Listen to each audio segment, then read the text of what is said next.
You'll never believe this, but this is a fighting video game from SNK. On the Neo-Geo Pocket Color, no less. It's King of Fighters R-2. It is you.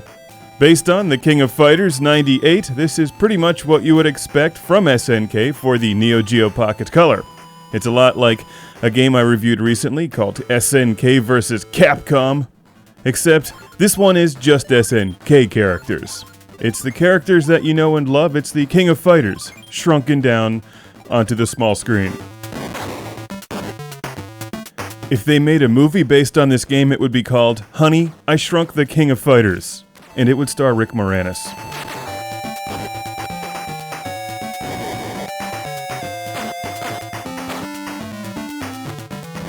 Like other fighting games on the Neo-Geo Pocket or Neo-Geo Pocket Color, the moves have been truncated to fit on the 2-button layout for the NGP. And no, I'm not talking about the Vita. This is the real NGP. If you're familiar with the King of Fighters games on the Saturn or Neo-Geo AES or MVS or whatever, you'll figure it out fairly quickly. Lots of half-arc and Z movements combined with buttons, and you should know the drill. If you're into SNK games, you get what you see on screen here, which is a perfectly playable version of the King of Fighters on the go.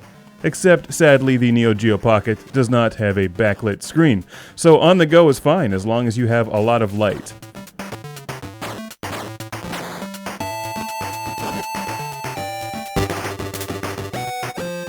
It was ahead of its time. It may not be backlit, but the smell emitter is fantastic.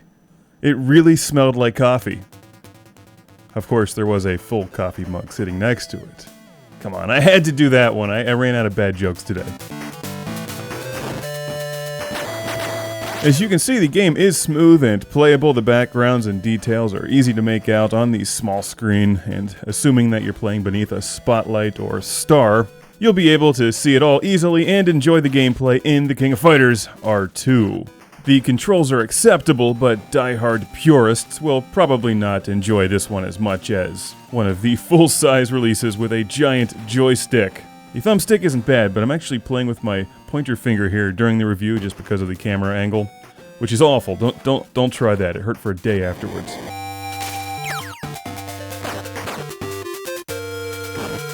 The sound quality and music in this game is pretty good. Sometimes the sounds emitted by the Neo-Geo Pocket can be a bit screechy and drive your dog crazy, but they did a nice job with this one, which isn't surprising. It's one of their flagship titles.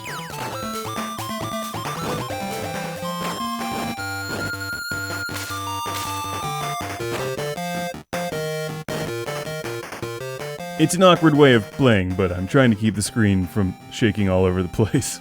If you collect Neo-Geo Pocket Color games and you're into the King of Fighters series from SNK, this is kind of a no-brainer. It's an easy game to collect, it's affordable, and it's the sequel to King of Fighters R1, which was on the black and white Neo-Geo Pocket. This is the color version, and it does look nice.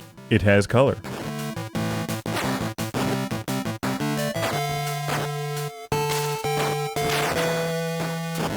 SNK did a nice job with these fighting games on the Neo-Geo Pocket Color because they're smooth, playable, and responsive even if they're not backlit. This one was donated to Classic Game Room by Edgar in Alamosa, Colorado, along with Last Blade and SNK vs. Capcom. All excellent fighting games that you should have in your collection if you collect for the NGP-C. Thanks again to Edgar. It's King of Fighters R-2. Am not. R-2! This game has a bad motivator.